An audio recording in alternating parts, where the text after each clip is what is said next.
Hello, everyone. We'll get started in just a few seconds as people settle into their Zoom boxes.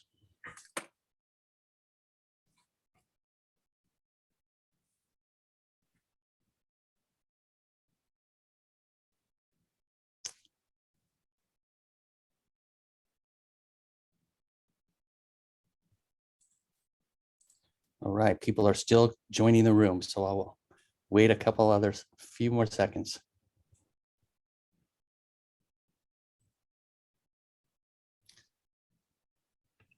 All right, welcome everybody. I am Dr. Jeff Katzman. I'm the Director of Education at Silver Hill Hospital. Thank you so much for joining today's virtual grand rounds on why humans find conspiracy theories so alluring. And I think we are all excited to hear our speaker today. In a moment, I will pass over to my co-host today, Dr. Gherkani, who will introduce our guest speaker, Dr. Richard Friedman. My job today is to go over a little bit of housekeeping. First of all, we would absolutely love to hear from you. So at the end of the lecture, we'll have some time for questions, and any time along the presentation or at the end, please submit a question using that Q&A link at the bottom of your screen. For anyone wishing to receive CME or CEC credits, please complete the evaluation survey that automatically pops up in the browser as the webinar ends, and we will also email you a copy following the presentation today. Finally, disclosures. No one at Silver Hill Hospital in this planning process of this activity has any relevant financial relationships to disclose in relation to this presentation. I will now pass the baton over to Dr. Amir Gherkani to introduce our guest. Thank you so much, Jeff. It is a pleasure and honor to be introducing our speaker today, Dr. Richard Friedman. Dr. Friedman is a professor of clinical psychiatry at Weill Cornell Medical College in New York, and he's the director of the Psychopharmacology Clinic in the department. His interests are particularly in psychopharmacology and neurobiology of mood disorders, treatment-resistant depression, and resilience. At Cornell, Dr. Friedman has been teaching psychiatry residents for many years, and he's been the director of the biological psychiatry curriculum there. He was also the director of the Cornell Student Mental Health Program from 1999 to 2020. He's done extensive research on depressive disorders, studies involving new medications for depression, and large collaborative studies on the genetics and neurobiology of bipolar disorder. And looking at Dr. Friedman's CV, it's really impressive because as I'm going to not bury the lead too much, but he's done a lot of writing in his career. But early on, he had worked with some very high-level researchers back to his training days at Mount Sinai, people like Dr. Larry Seaver and Dr. Ken Davis. He, as I mentioned, has written for several medical journals, including the New England Journal of Medicine, American Journal of Psychiatry, JAMA. And as many of you probably know, Dr. Friedman, he is an opinion writer for the New York Times, where he's written on mental health, addiction, human behaviors, neuroscience. His topic today is something that he's written about recently in Psychiatric Services, an excellent piece he wrote in that journal. So Dr. Friedman, to me, represents the, like the forward-fronting face of psychiatry, somebody who is a public presence in psychiatry, and a very positive one for that. And that's how I view him, as somebody who early on in my career, when I was interested in writing, and I asked one of my friends, I said, how do I get interested in, I want to get involved in writing. I'm interested in writing things for like the Atlantic or the New York Times. And he said, well, call Richard Friedman. And I go, what do you mean, just call him? He goes, yeah, email him. I trained at Cornell. He's a nice guy. So I did reach out to him about coming and giving a talk, but I read his pieces extensively through the years. I have a subscription to the Times, and I have to say that it's really great to have somebody who is a legitimate doctor, scientist, researcher, someone who sees private patients, who's also such a great writer and is such a great voice for psychiatry. That is why he's here. And without further ado, Dr. Friedman. Thank you so much, Amir and Jeff. It's really a pleasure and an honor to be with all of you today, even though it is virtual. And as Amir said, I want to talk to you about something that's become very interesting to me, and I think most of you, given the state of the nation, that conspiracy theories and conspiracy thinking really are at the forefront these days of American life. And hold on, let me just do one thing. Before I start, I just want to say that I have no financial interest whatsoever in conflicts to disclose in relation to the talk that I'm giving today. But to come back to conspiracy thinking, it's hard to pick up the newspaper or listen to the TV and hear about what's going on in the country without taking account of the capacity that humans have for thinking about conspiracies, whether you're talking about QAnon, which is kind of the granddaddy of all conspiracies, which we'll get to a little bit later, or you're talking about how Americans think about COVID, or even the vaccine that can help protect us and save lives. Conspiracy thinking figures in a very large way in all of those settings. So let's just start off first with, what is a conspiracy theory? Fundamentally, one way to think of a conspiracy theory is it's a belief that people have that there is a group generally of powerful actors who are hidden behind the scenes. These could be individuals, organizations, government, the so-called dark state, that is secretly plotting with various malevolent aims to do things. They could be financial enrichment, they could be aimed at hurting or killing people, but generally, when people have conspiracy thinking and conspiracy theories, these are hidden actions that are meant to control and usually not in a good way. Now, of course, some conspiracy theories are harmless and funny, like the Earth is flat, or that the moon landing in the 60s was faked. And actually, I know it sounds hilarious, but there are groups, very large numbers actually, of people that believe the Earth is flat or that the moon landing was something that was faked by the government.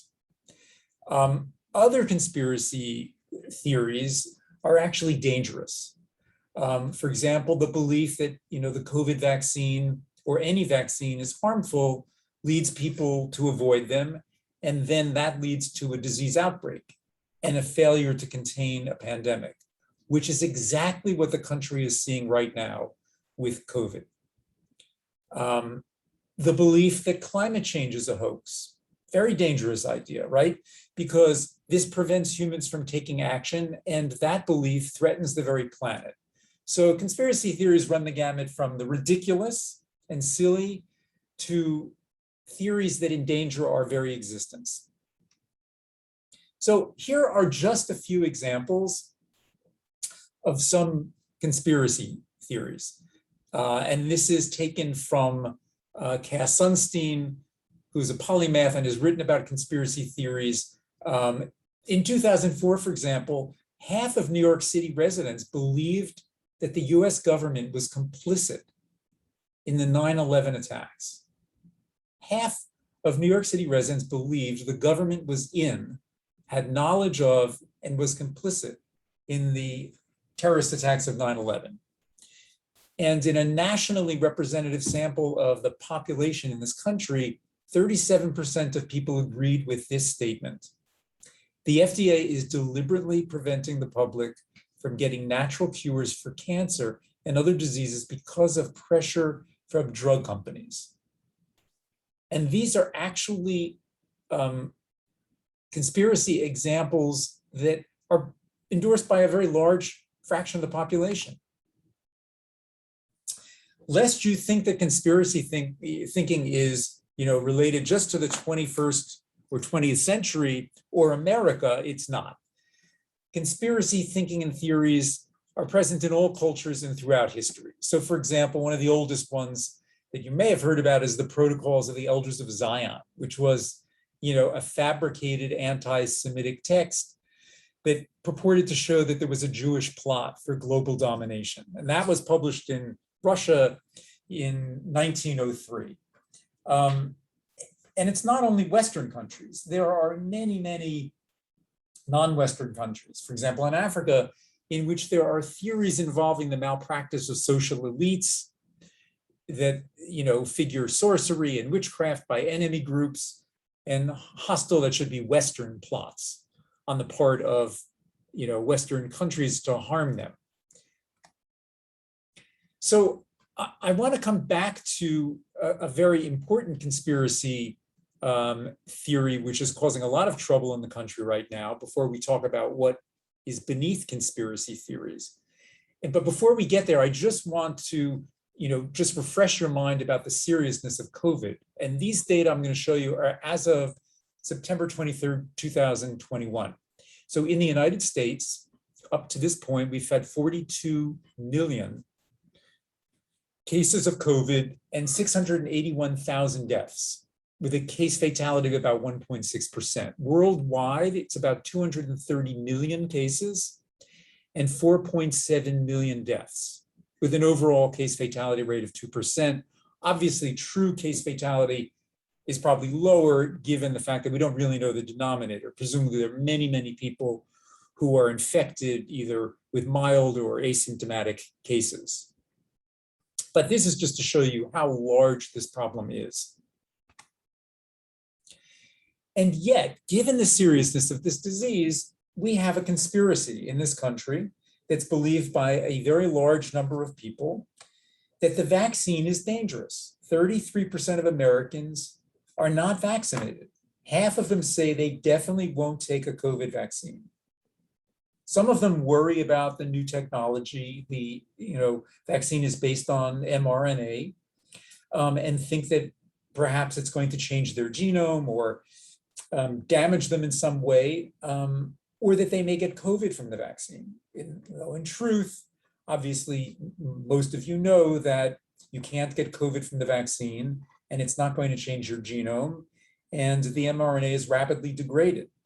Some people believe that the vaccine contains a trackable microchip that is part of a plot by Bill Gates for world domination, because Gates and the Gates Foundation have been very, very strong supporters of the vaccine. And so there is a belief that powerful actors behind the scene are doing things that will be harmful to us through the vaccine, which leads large numbers of people, not all of them, but large numbers of anti-vaxxers, not to take this vaccine, placing the rest of the country at terrible risk. And we also have another prevalent conspiracy theory in this country called Stop the Steal. The belief that the 2020 election was stolen from Trump. And you ask yourself, how is it that 70 or 80% of Republicans actually believe the lie that Trump won the election, when the data are so clear? And as we're going to get to shortly, largely it's because we are hardwired for understanding the world in terms of plausibility, not truth. But if something is plausible, it passes muster. We rely a lot on our intuition, which frequently is misleading. And I'm going to show you that with an example shortly, not on facts, but on intuition. We're drawn to data that confirms what we already believe, and we ignore data that contradicts them. So we love data that agrees with us. We disregard data that disconfirms what we believe. And this cognitive trait that humans have is a very big problem in the digital age in which we live, because we're basically drowning in information and also in misinformation. So if you add up all of this together, you have a serious problem, an epistemological problem. It's also compounded by the fact, of course, not all conspiracy theories are false. Actually, some of them turn out to be true. And so, for example, historically, the Watergate Hotel was in fact used by the DNC, and it was bugged by Republican officials at the behest of Nixon's White House to get dirt on his political opponents. That sounds like a wild made-for-TV conspiracy, but it's not. It was true. The Tuskegee Experiment, an ethically hideous part of American medical history, is true. The CDC did an experiment on a group of Black Americans, basically to observe the effects of untreated syphilis. These were a group of largely men, incarcerated, who had been infected. The researchers knew about it, but didn't treat them. They wanted to see what happens in the untreated natural course of syphilis. Imagine doing something like this. That sounds also conspiracy theory. It's not. It was true. And finally, the Russians did in fact interfere in the 2016 election. There is overwhelming data that this is the case, and they did it to help elect Trump. So when you think about conspiracy theories, of course, one of the reasons it's hard to argue with them, and what people will point out, is they will select historical examples in which some conspiracy theories have turned out to be true. There are many, many others I can go on. One very recent conspiracy theory that turned out to be true is that the voter profiling company, Cambridge Analytica, you probably remember this. This is a company that secretly harvested profiles of about 50 million Facebook users in 2014. And they were working for Trump's campaign, and they used these personal data to develop targeted ads designed to influence voters. They used these inherent psychological traits that they garnered from Facebook data to affect voting behavior. So again, a group of hidden actors moving behind the scene to control for a particular outcome. Conspiracy theory turned out to be true. So that's why it's hard to argue and defeat conspiracy thinking. Sometimes it turns out that we are manipulated by hidden actors, and anybody who has ever gone on the internet to search for something has had this experience in which, you buy something on Amazon, and then 5 minutes later, you're surfing the web and you're looking at, let's say, the Boston Globe or the New York Times website, and you see ads that feature the very thing that you just purchased on Amazon. And so it turns out that this happens all the time, and that there are powerful organizations, in this case, tech giants, that are using our personal data in ways that we don't understand and we haven't given consent for.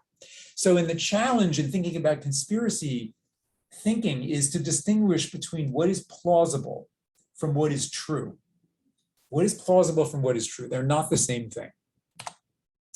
And just in a little bit more detail about this concept that, large, powerful actors move behind the scenes using our personal data, this is called surveillance capitalism. And it was coined by Shoshana Zuboff, who is a scholar at Harvard, in which she defines surveillance capitalism as the unilateral claiming of private human experience as free raw material for translation into behavioral data.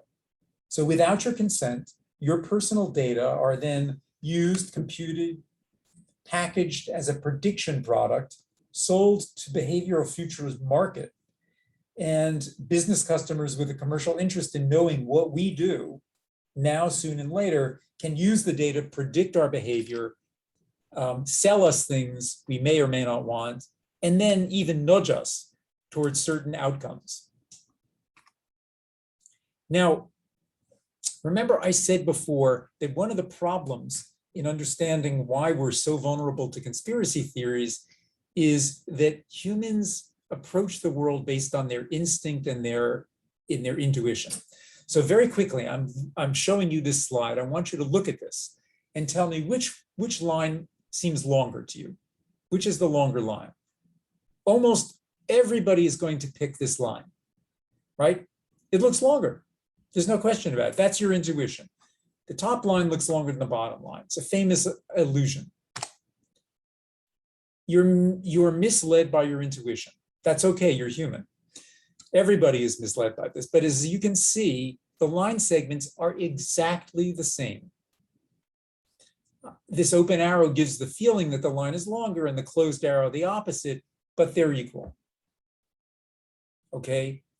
And now that you know that these are equal, when you go back and you look at this, your intuition is going to tell you to pick the top line. And in order to come to the right answer, you have to use your critical thinking and your knowledge that you've been tricked to overcome your intuition. And this is what Daniel Kahneman referred to as fast versus slow thinking. So intuition is fast thinking. It's how we approach the world 99% of the time based on our intuition. Slow thinking takes a lot of energy. It requires analysis, it requires critical thinking, and you have to think very carefully and do something like this, where you put up 2 lines and say, wait a second, my intuition's wrong. These lines are actually the same. So you get what I'm showing. Intuition is very, very powerful in how we think about the world, and is one of the traits that puts us at risk and makes us vulnerable for conspiracy theories. If you think about it from an evolutionary point of view, what the role of conspiracy thinking, where it might have come from, it's important just to realize that for much of human history, we lived together in small hunter-gatherer groups. And being able to anticipate threat from people who are outside of our group, who might be planning to harm us or kill us or steal our food, was very important, and it conferred a survival advantage. And this kind of a suspicious trait, paranoid trait, could be advantageous in certain settings, in, let's say, a Paleolithic world, and even in the modern world. For example, politicians who are very successful have adaptive paranoid traits where they can anticipate the moves that are hostile on the part of their opponents and neutralize them. We have also evolved over millions of years to detect pattern and meaning in the world. Why? Because it's a means of rapidly detecting relationships and understanding the causal relationship between things and events. So it was critical for our ability to survive. So for example, way back on the savannah, when there was a rustling in the grass, that rustling could be predictive of a predator, perhaps, who's moving through the grass, or maybe it's just the wind. But you needed to be able to very quickly come to a determination which it was and act on it. And obviously, which is the more advantageous assumption? The dangerous one. It's a predator. But you can see that the tendency to form quick judgments about the world and to detect pattern makes us prone to cognitive errors. Okay, being skilled at detecting patterns quickly is important for survival, but on the other hand, it comes with a risk. And the risk is we're going to make mistakes. And we're going to see patterns and connections and meaning where there aren't any in reality. And this is very important in understanding why we are so vulnerable for conspiracy thinking.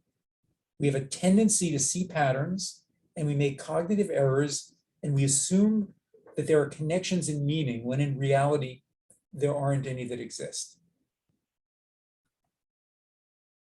So let's talk about some of the evidence experimentally that show us that cognitive illusions are very important to conspiracy thinking. In one study, subjects were asked at the start of the study, do you believe that the US government had advanced warning of the 9/11 attack and did nothing? As I said to you before, a fair number of people actually believe this. So in this study, these are a representative random sample. Subjects were asked, do they believe this conspiracy? And then subjects were shown a random sequence of coin tosses, heads or tails. Now, what the subjects didn't know is that the sequence they were shown was truly random. It was generated by a computer. And subjects were then asked whether they thought that the pattern, the sequence they were shown, had a pattern, or whether it didn't. And it turned out that those who found the pattern in what is truly a random sequence were statistically far more likely to believe a conspiracy theory above than those who didn't see a pattern, which suggests again that seeing patterns where none exists is a vulnerability marker for belief in conspiracy. Here is a nice study that finds something which is very similar, but by using paintings, essentially, to illustrate pattern. So the subjects in this study are shown two paintings. A Jackson Pollock drip painting, which is this, utterly delightful but chaotic, right? You don't see much of a pattern there. Or a picture by Victor Vasarely, and that picture is in some ways the very opposite of this. This one looks like a lot of strokes, it looks like someone just dropped paint all over the canvas. This is a highly ordered, structured painting, right? So the researchers found that the tendency to see structure in the Pollock, predicted belief in the conspiracy theories, much of which I spoke about above, but there was no such link for the structured painting. So when you take these experiments together, and they've been replicated many times, it suggests that conspiracy beliefs are driven in part by the tendency to see order and pattern where there isn't any. There's no order or pattern here. But those who believe in conspiracies and are more likely to do it and believe in it are more likely to see a pattern in chaos where there isn't any.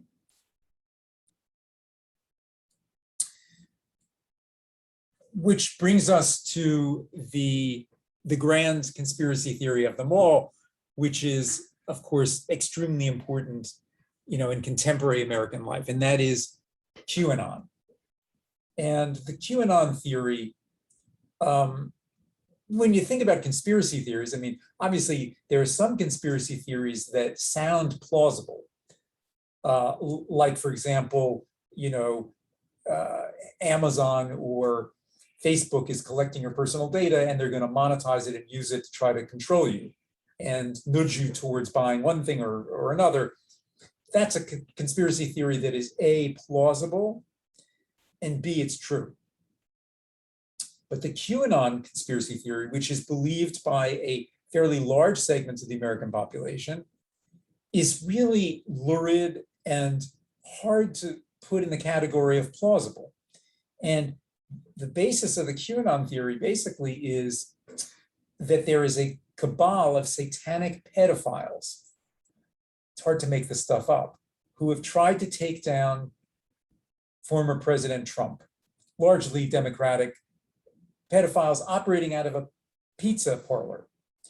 And that there is a coming storm, this kind of Armageddon apocalyptic storm, in which this cabal will be exposed, the members will be punished, and America will be restored to true greatness.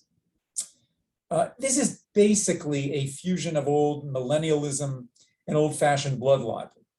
That Jews drink the blood of Christian children.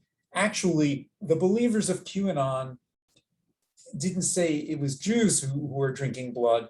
They said it's the satanic democratic pedophiles who are drinking the blood of children in order to get a substance called adrenochrome. I'm not sure what that is, whether they think it's a derivative of the adrenal gland that confers eternal youth.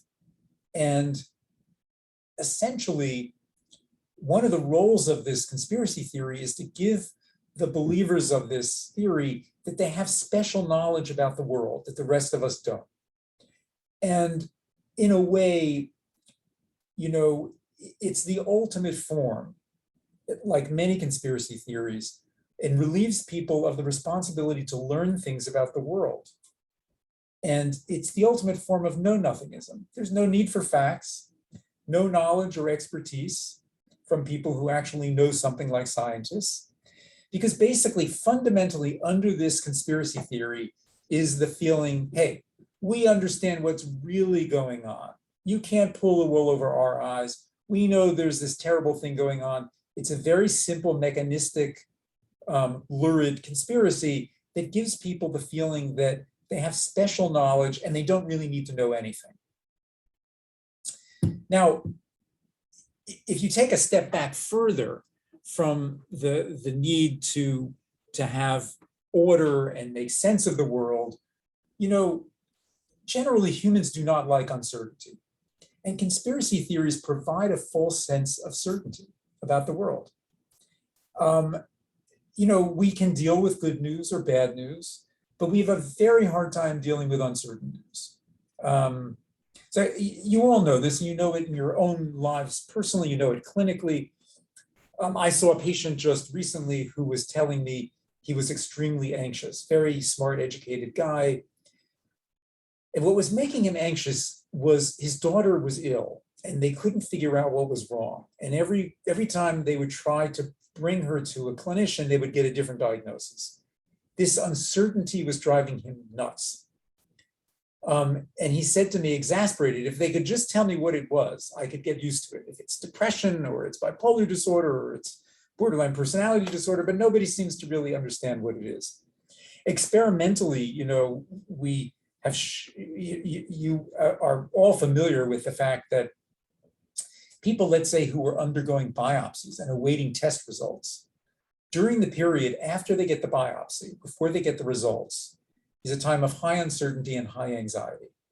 And when they get the result, even if the result is bad, and this has been done with HIV, it's been done with cancer, people feel relieved and can come to terms with the certainty, either a good one or a bad one, and feel better and less anxious than they did while they were waiting. Uncertainty is aversive. And in terms of evolution, uncertainty reads to us like there is a danger out there that is yet to be defined and yet to be dealt with. So while it's adaptive to be on alert, the cost is that it makes us anxious. And you can see that this kind of feeling would add to the allure of a conspiracy theory, which after all, sums everything up nice and tidy, gives you an explanation for things, even if it's wrong, and you feel like you can go about the world and understand what's going on. And it doesn't matter whether it's true or not. It's ordered, it's certain, and it relieves you of anxiety. And as you might expect, aside from the tendency to see order where there isn't order and structure where there isn't structure, educational level and conspiracy belief have something to do with each other.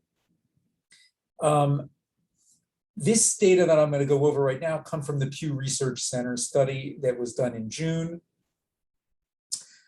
A quarter of US adults see at least some truth in the conspiracy theory that COVID-19 was planned, including 5% who say that it was definitely true, that it's planned, and 20% who say it's probably true. And what I mean by planned is, whether the virus itself was manufactured, it was planned, not accidental. Obviously there is some reasonable speculation about whether, the coronavirus that causes COVID-19 was something that escaped by accident a lab in Wuhan, China, because researchers were doing gain of function research on the coronavirus, and perhaps this virus got out of the lab. We don't know. It's conceivable, at least, and or the possibility that that's true. And it's also true that there's a natural reservoir for the virus, and the proximity of people in the markets to these natural vectors, when that was the source of outbreak. But here, what we're talking about is a conspiracy that it was deliberately planned, either manufactured or sent out into the world. 48% of Americans with a high school diploma or less say the theory is probably or definitely true, compared to 38% of those who've completed some college. And you can see, as the degree of education goes up, the percent of people endorsing the conspiracy drops. 24% of those with a bachelor's degree and 15% of those with a postgraduate degree. Oh, and this, I apologize, you probably have to put your glasses on to see this. This slide basically shows you much the same thing. Here you can see the entire population in terms of the breakdown about who believes that this is true. But what I want to draw your attention to is this right here. you can see that the difference between those with high school or less versus postgraduate education is dramatically different. So the higher the degree of your education, the lower your chances of believing in conspiracy belief, more than all the other variables here. Age, gender, race and ethnicity, not so different. Political affiliation, interestingly, very different, right? Many more Democrats believe that this is not true than Republicans. Among liberal Democrats, 56% will tell you that this is not true. And among moderate, well, let's say compare them to extremes, 28% of conservative Republicans believe, only 28% that it isn't true. That's 2 to 1. So education and political affiliation, very big factors, actually, for tendency for conspiracy belief. And the educational challenge actually is very large in the United States. To give you an idea, so if you say the more educated you are, the less likely you are to believe in conspiracy thinking. In 2019, there was a survey of 12th grade students, 11,000 of them, looking at the National Assessment of Education Progress, NAEP scores. In science assessment, only 22% were proficient or better in science. 22%. Now, what they mean by proficient in science is the earth, round or is it flat? I mean, we're talking about basic knowledge. 40% only had basic knowledge. So you can see that if a large percent of the population is, inadequately educated, we're more vulnerable for conspiracy thinking.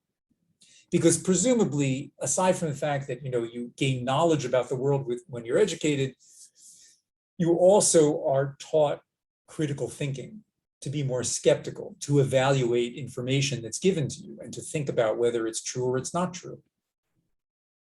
So this we went over. Political affiliation and education are probably 2 of the biggest factors that determine likeliness to believe in conspiracy thinking. But conspiracy belief is not the only problem. Misinformation generally, even if it doesn't involve a conspiracy, is a very big problem. And so I want to talk to you a little bit about misinformation and then come back to conspiracy thinking and to talk about what we might do, what might make the situation better.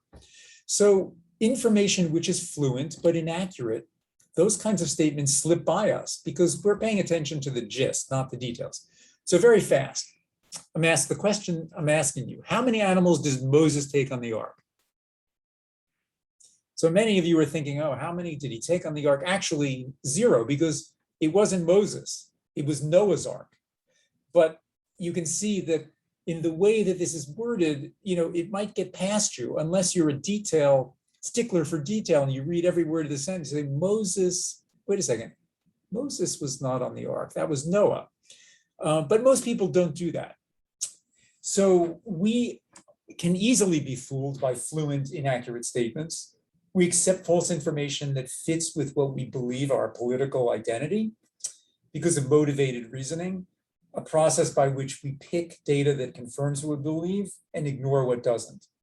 And curiously, against what you might think, educated people may be more prone to this kind of error, specifically because they have greater knowledge.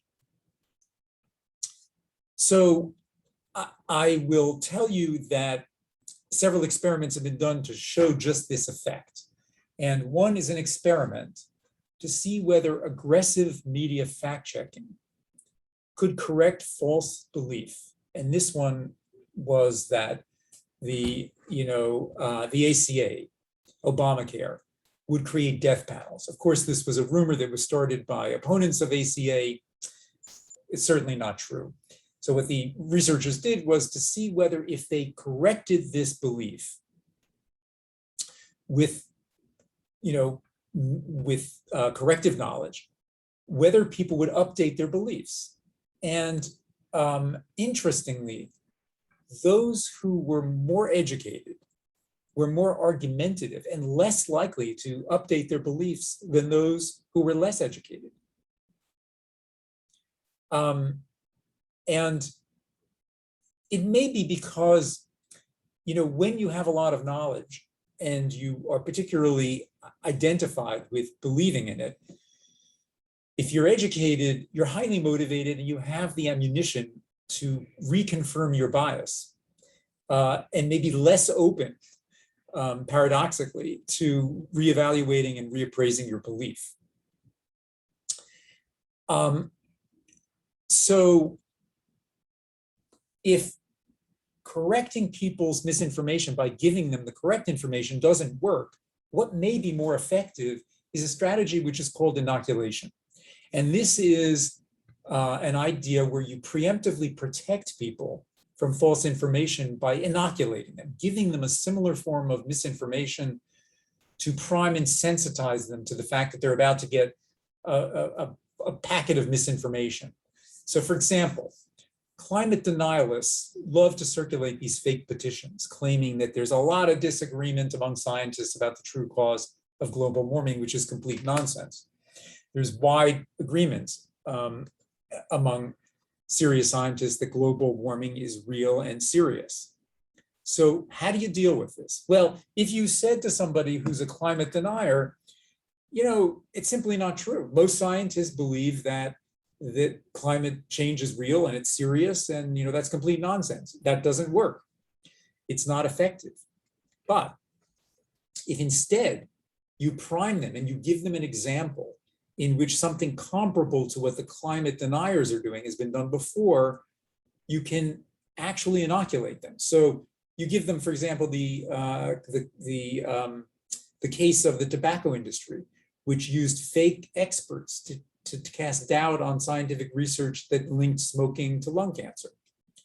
And when subjects read about what the tobacco industry did, and then you talk to them about climate deniers, they're much more skeptical about the fake climate petitions than they were before. And this is true even among right-wing subjects who you think would be more inclined to, think that climate change is a hoax. So, misinformation inoculation seems an effective strategy, but not just confronting people with the facts. You can also use something that is called a truth sandwich. I love this, to defeat a lie. So here's an example. Here's the lie. Wearing a mask won't protect you against COVID, as some political figures have shown by example or actually said specifically. So here's what you say in response. Let's take the example of the governor of Florida who was anti-mask. The retort would be something like, wearing a mask is a highly effective way to prevent the spread of COVID. You wouldn't know it from Governor DeSantis, who runs around in public without a mask and pushes for law to prevent mandatory masks in school. But the science is undisputed. Wearing masks saves lives. So what did I just do? I used a truth sandwich. And a truth sandwich, which was first described by George Lakoff, the cognitive scientist who studied propaganda, he showed that when a lie is sandwiched between two true statements, it's more effective than a simple correction in countering a lie. So here's the sandwich.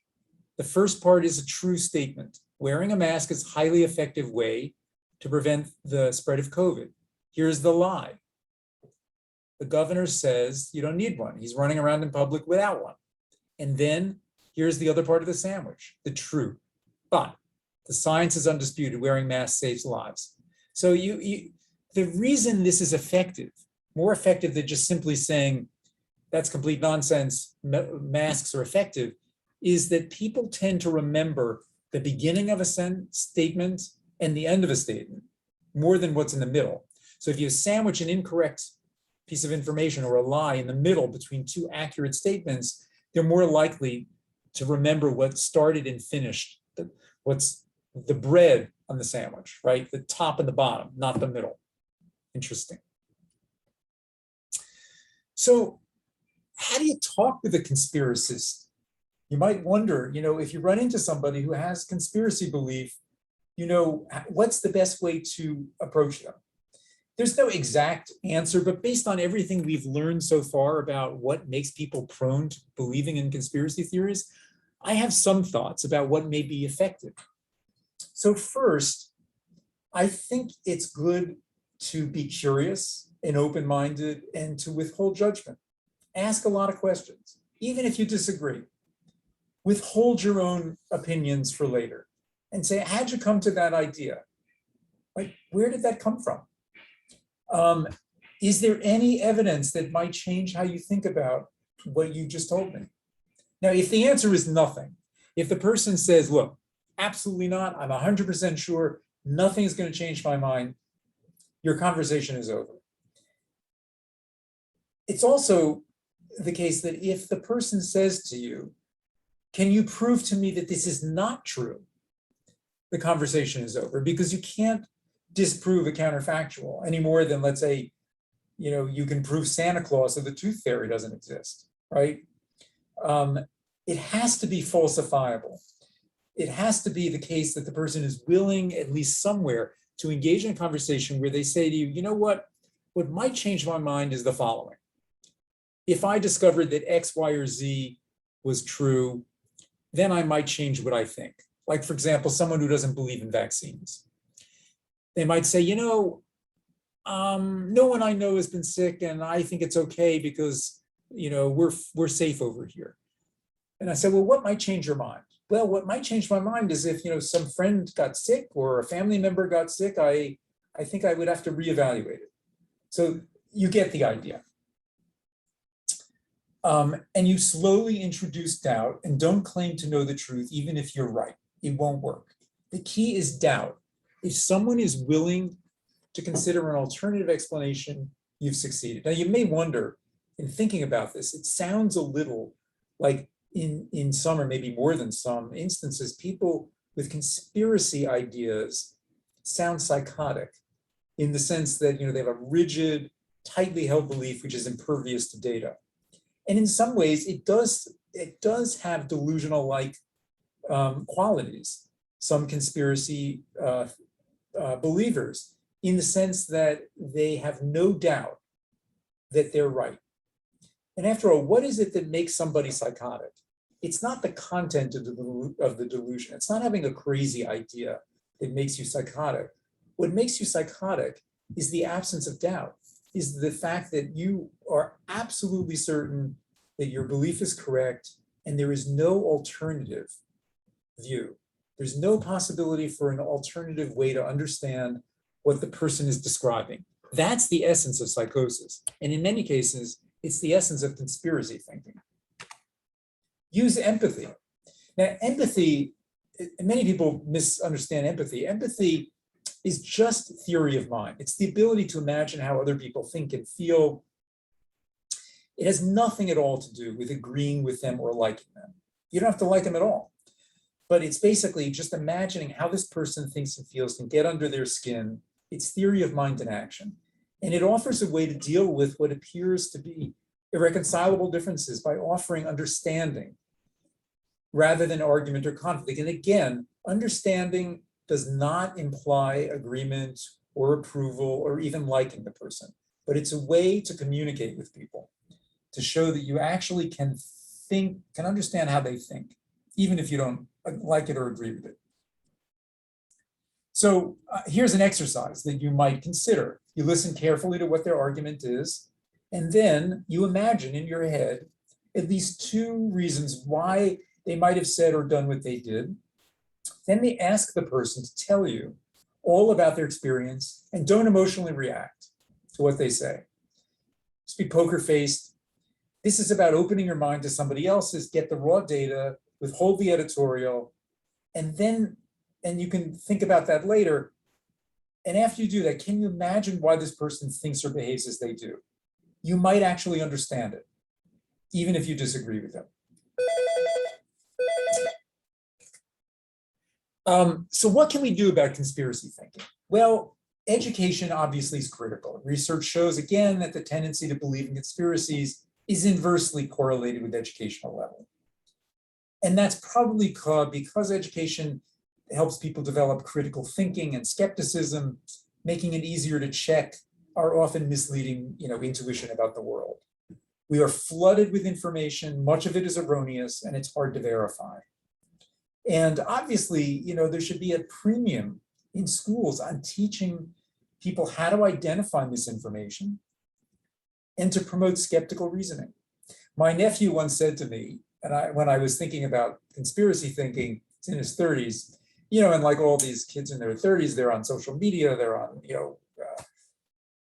all the sites. I said to him, where do you get your news? And when you see something on Facebook, what do you think about it? I mean, what's your gut reaction? And he's a smart kid. And he said, well, first thing I think to myself is, where did this come from? And I thought, what a great reflex, cognitive reflex. Where the hell did this come from, right? And I thought about this as a society, if we could, in our thinking and education in schools, foster this cognitive reflex when we encounter information. Where did this come from? Based on what evidence? And what is the author of this hope to accomplish by getting me to believe it? If everybody had that impulse, we wouldn't have conspiracy thinking. And, obviously, this is critical to our survival, given the pandemic, the climate change, so much else. Our survival depends on our ability to distinguish truth from fact, from our feelings and intuitions, and to be skeptical, to be able to suspend belief, and to think critically about the things that we are looking at in the world. So I am going to stop here, and I want to thank you all for coming and listening today, and I'm hoping that we'll have a nice discussion following. Thank you.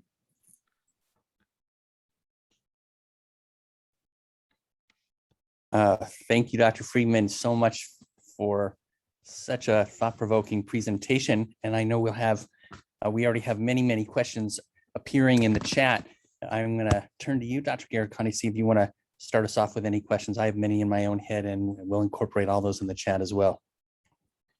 Yes, so I have two questions. One is I'm going to take from one of the attendees because I think it's a great question that came into my head, but I'd like to ask a question that wasn't brought up. And thank you, by the way, Dr. Friedman. It was an excellent talk and really thought-provoking and disconcerting in a lot of ways, having confronted amongst friends and family members conspiracy theories and being alarmed, thinking like, what? Like, you're an intelligent person. But anyway, I have a question about the idea of conspiracy theories amongst disadvantaged the racial minorities, how this does take on a form of prejudice too, that there are situations where individuals who are from a socioeconomic, racially diverse background have been disbelieved when, like, for instance, people have claimed, like you mentioned the Tuskegee Experiment as one example, but like I had a case when I was in training of a patient who came in who claimed that he came from a very wealthy family, Hispanic, dark-skinned Hispanic kid from Harlem, and nobody believed him. It turns out that he was adopted by a very wealthy family, and he was admitted to the hospital, put on heavy-duty antipsychotics, and it just went to the kind of belief system.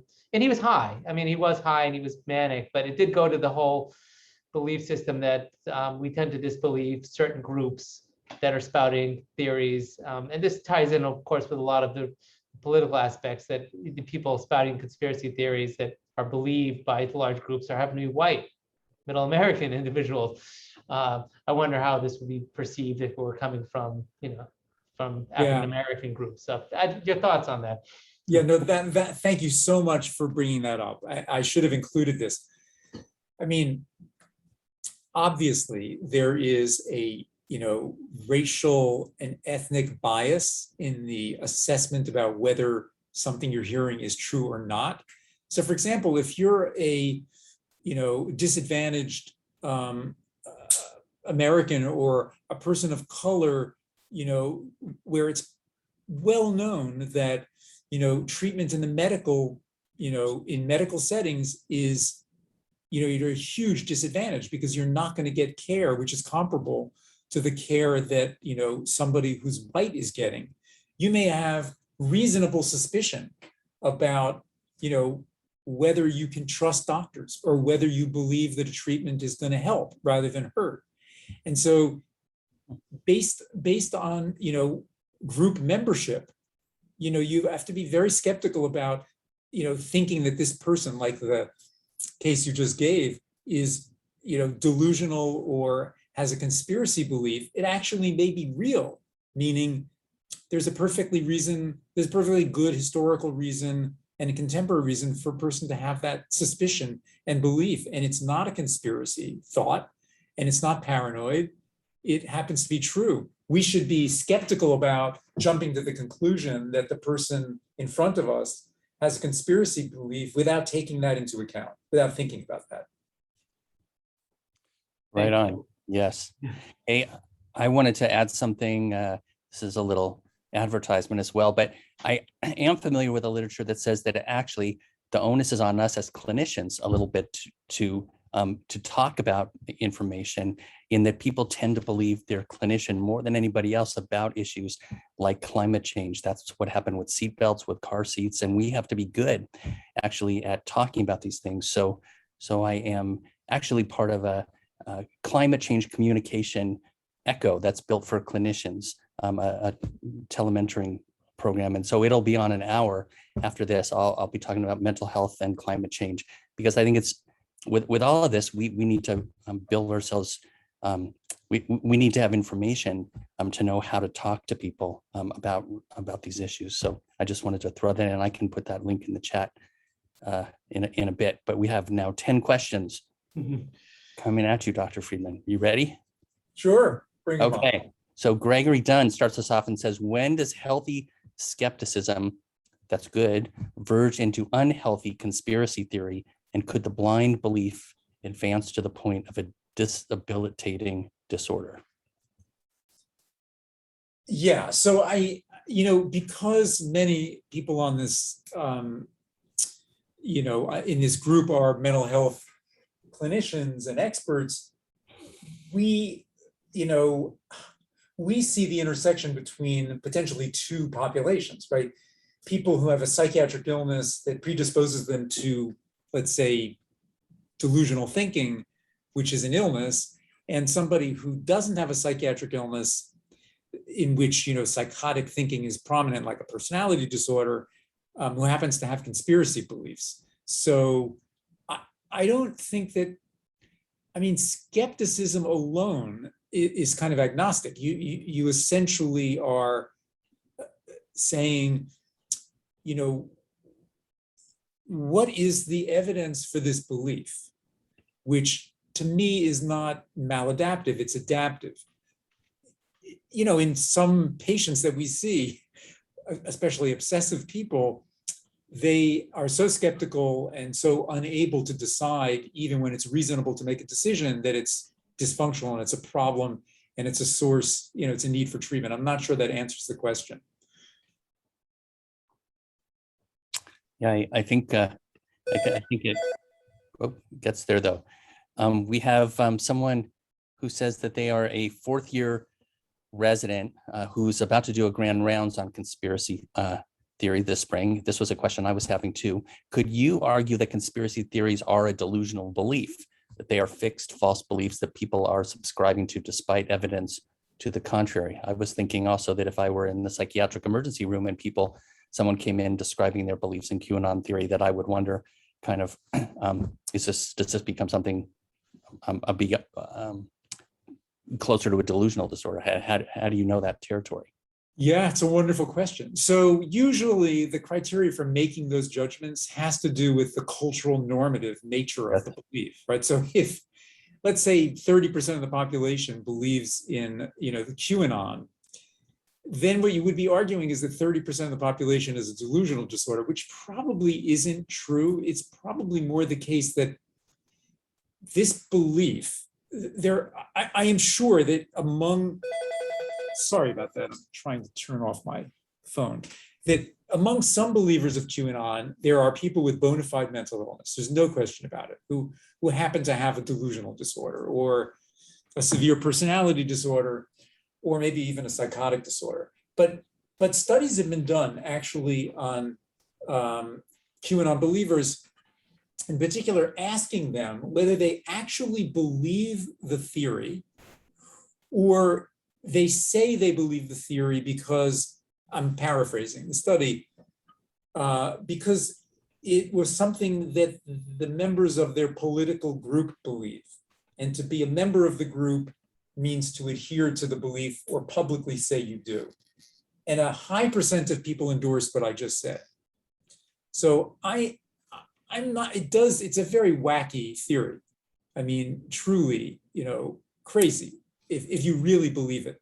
And what would be interesting is if you found out that people who believed in QAnon also had other delusional beliefs, which would make it more likely it was a disorder. But I think probably you don't want to go down that road first.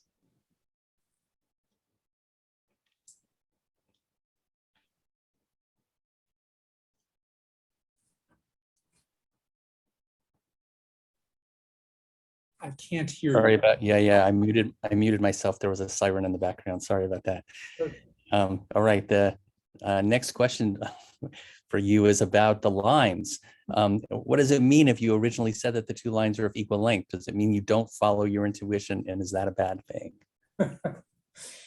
No, not at all. It means whoever asked me that question is highly unlikely to be, vulnerable to conspiracy thinking, and is somebody who, approaches the world, with essentially, critical thinking, highly led by prefrontal cortical activity, and not by their gut instinct, who took a moment, took a look at it, thought maybe this is a trick.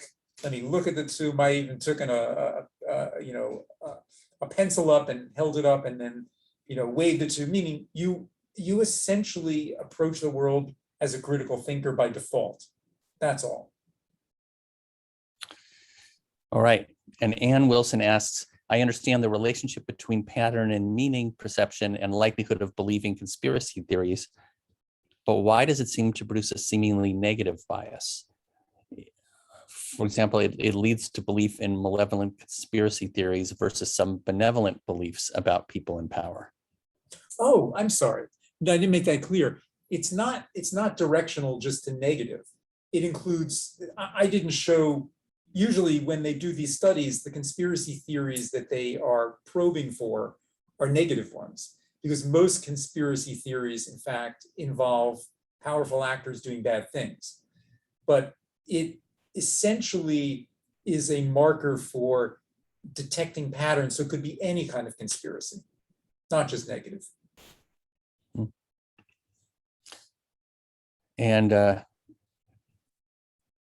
next question, would you go so far as to say that feeding on conspiracy theories is like a gateway drug to nihilism, AKA stop the world and I want to get off mentally? So I think that actually maybe the other way around. It may be that people who feed a lot on conspiracy belief feel that the world is very complicated, chaotic, and scary, and that the belief systems that are offered by conspiracy order the world, make sense for them of a complicated world, and make them feel consoled that they have knowledge about the world. Doesn't matter whether it's true. It's just certain order, and it's internally consistent. Not nihilistic. Nihilistic means, you don't believe in anything and there is no meaning. It's quite the opposite. It's hyper meaning. It's just that it's false. Mm-hmm. Yeah. So Carlo Codato asks, what about the role of personal experience? For example, anti-vaxxers who regret their choice after getting ill or losing a loved one. You mean, does that change the belief? Or could people have that? Maybe that's, maybe we could get some clarification in the chat. I was thinking that meant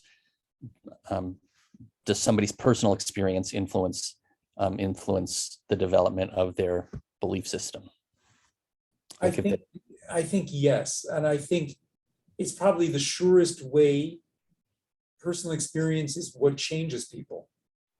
So you can have a theory about something and not believe that COVID is real. But if you get sick, well, it's like some of the Republican radio talk show hosts who, basically denied that COVID was a problem, got sick, got hospitalized, and became a proselytizer for the vaccine. So I think clearly, personal experience can change you. And Carlo also asks, are people who have experienced relational trauma more likely to mistrust authority or more likely to believe in conspiracy theories? In other words, feelings of disempowerment in the face of authority and power? It's a good question. I don't know, because none of the studies I'm aware of looking at, risk factors for conspiracy thinking study that variable. They're more cognitive, not emotional factors. But it's a reasonable speculation, and I would be curious to know, it would be a good study to do. Wolf Knapp says that productive responses to conspiracy thinking sound very similar to reflective listening that he's learned to use with a loved one living with psychotic illness. Yes, it's empathic, non-judgmental, opens up a dialogue, and makes the person feel like you're curious about them, you're not going to judge them, and opens up the possibility for doubt, for the person to entertain. If you're willing to do this with them, they may be willing to do this with you. And say, well, now what do you think? And how come you believe the vaccine is safe, for example? Right.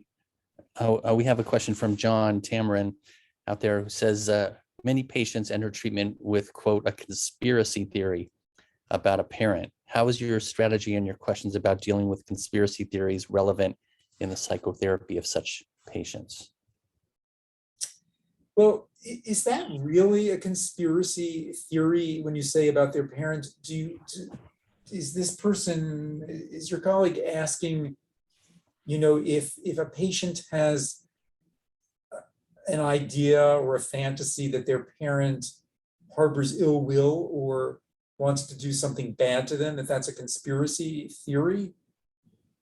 I don't know. That sounds more like it's either a fantasy, or a reality, or a frankly, or a delusional belief about the parent.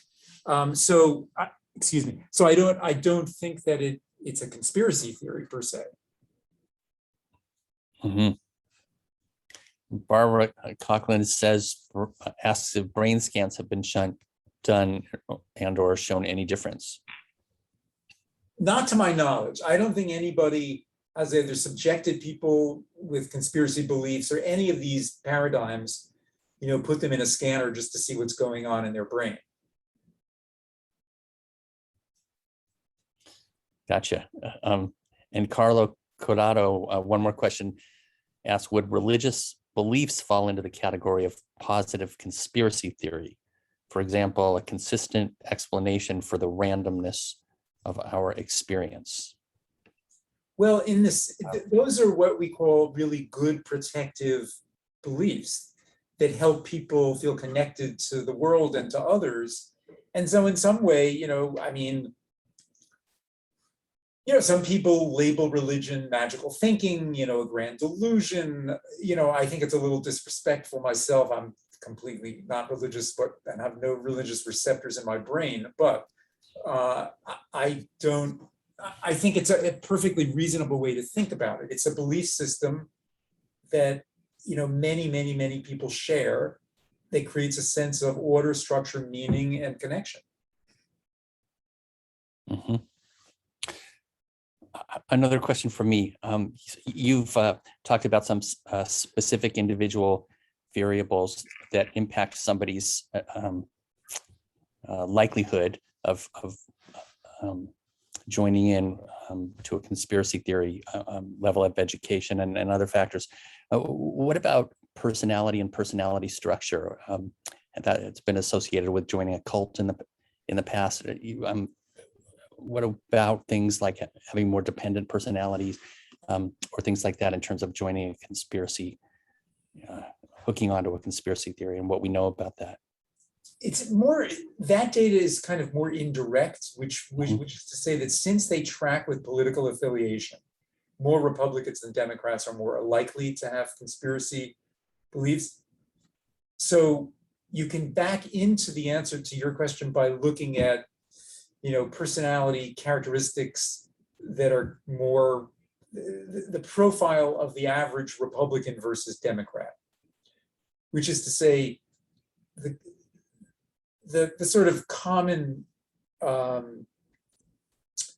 stereotype based on some study actually is the average Republican is much more authoritarian, much more likely to believe that that law, order, family structure, tradition is important, that people need to be controlled and laws are important, otherwise people will misbehave, meaning authoritarian. And so would be more likely to believe in conspiracies in which there are, powerful actors behind the scene moving the levers. Democrats have the opposite characteristics on all the, on the usual questionnaires. They put a premium on individuality, freedom of thought, critical thinking. They're anti-authoritarian, et cetera, et cetera. So, and take that with a grain of salt, but it's one way to get into that indirectly. Mm-hmm. Dr. Garikani, you have any other additional questions? I'm unmuting, sorry. I'm thinking about the persistence of the delusional experience, because the question about the PG5Y4 resident was the question I had, which is that I had people who one of my supervisors at Sinai described it as being kind of sticky, like the things stick to them, the ideas, they're over inclusive, they tend to believe things a little bit too tightly, and it's hard to get them unstuck on things. And one of the things I've noticed is that if you have somebody with a delusional disorder, and I learned this from my days when I did a forensic fellowship at NYU and I spent time at Kirby, I'd see patients who had been there for years and they still believe that the person that they had killed, in a psychotic state, was actually trying to kill them. Like I had a patient who killed his wife and he still believed his wife was trying to kill him. And I'm thinking he had been on many antipsychotics and years in this facility and all different types of therapy. And I think I guess the question is, without getting too kind of, fatalistic here, but like, are there some people who are beyond saving? I mean, you seem to imply that, but it's like there are certain people who have gone beyond the brink and are full on psychotic, delusional, and you can't bring them back. Because I know we need to focus on people who we can potentially reach before they get to that point. But do you think that there are some people who are beyond the point of saving and that they're going to end up, getting so deep into this that they'll hurt themselves or hurt others? I'm not sure about the risk. I think, but I think that there is a spectrum, and I think that there are people who have conspiracy beliefs that are unreachable because they're so tightly held. But those are the ones who basically say there is no piece of evidence in the world that would change my mind or prove to me that it isn't true. Yeah. How do you know? Assuming that they're not using it cynically, as a politician would, in order for political gain. That is psychopathic, obviously. But assuming they believe it, really genuinely believe it, then I think it's like a delusional disorder where, you can't present evidence to persuade somebody out of it. Just slowly introducing doubt and showing that, you can tolerate doubt and you're a model for this. It's like a patient of mine years ago would assume that the phone was tapped. And then one day said that the phone was tapped in my office. And I said, oh, really? Well, okay, let's take a look at the phone. Took the phone out, unscrewed. These are the days where you could unscrew the speaker. I said, do you see anything here? No? Okay, well, I guess today we just didn't find any evidence of it. And that actually was helpful to the patient. Said, oh, okay, well, I don't see it today, but it doesn't mean it wasn't there. So, but that's somebody who's basically agreeing to entertain the possibility that this belief is wrong and update the belief. But not everybody. Well, I think what one of my supervisors used to say is trying to get underneath the delusions. And that was sort of the recommendation that was made to us, people, through our Yale system. And, we've had people, how do you talk to vaccine hesitant people? It's like, try to empathize with them and try to be understanding and take that tack, because, being antagonistic just turns people off. So. Totally. You say to them, so tell me about your experience. Well, how did you come to, think that the vaccines would hurt you? Or do you know people who actually had something bad happen to them? And then, okay, so they say yes. So you say, oh, well, that's terrible. And that would bother me also. And, but, and then you might say something like, well, did you know that actually X number of million Americans received the vaccine, and out of, like 13 million people, there have been only, so many adverse effects, and that sounds like a pretty good track record. So like you could slowly give them information so they can then evaluate risk and say, oh, it's what matters is like not the numerator, not the one person I know, but what's on the denominator. This was the 1 out of 10 million. Oh, that's not so bad, okay. Yeah, and I think engaging and relating to them, because patients ask me, well, did you get vaccinated? And I said, yes. And they asked me, well, what happened? I said, well, I felt really crummy. The second shot, I missed the next day of work. And like, oh, and I was like, yeah, but I survived. And guess what? I'd rather be out of sick one day than, on a ventilator. And right, exactly, that's the model. That's the way to do it. I think, Jeff, we had one more question. We do, Dr. Friedman. From Barbara Cochran, why do people react with such anger when their beliefs are challenged and seem to feel threatened? It's a wonderful question. So if you think that one of the roles of these beliefs is to make the person feel that they understand what is going on around them in the world, by threatening their belief, by challenging them, you're essentially taking away the very structure that allows them to feel comfortable in the world, or threatening it. So they react defensively. And it's a kind of a very natural impulse. And some people may take the questioning to be tantamount to saying, oh, you're an idiot. Or how could you be so dumb as to believe that? They feel insulted. But if it's not that, and it's just a gentle question, and there's no, implied insult, it could be that you're just threatening their epistemology, and people do not like that.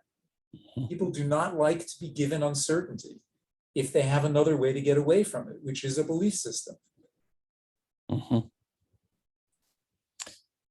All right. Well, we've worked through 15 questions in the chat and questions from myself and Dr. Gherkani and Dr. Friedman. I want to just really thank you for a very inspiring and thought-provoking presentation and thinking on your feet with lots of different questions. From my free association in terms of fighting conspiracy theory around climate change, I put in the chat the flyer with a registration link for the presentation about climate change communication. That'll happen in an hour for anybody interested in joining in on that. And I wanted to thank everybody for being here. Thank you, Dr. Gherkani, for joining us. Thank you, everybody in the audience who's joined in. And Dr. Friedman, thank you so much for talking to us today. And I want to remind everybody who wants to receive CME and CEC credits to please complete the evaluation survey. that will automatically pop up in the browser as this webinar ends. And we will also email you a copy. Now, Jane, who is our organizer, likes to remind us all that it's kind of a cold ending here when we exit. So we're going to go ahead and we're going to conclude now, and we'll all leave, be in our rooms on our own. But Dr. Friedman, I just want you to know that we've all been here listening to you and really appreciate your wisdom in this area. So thank you. Thank you. It was my pleasure. Thank you for inviting me. Yes. Thank you.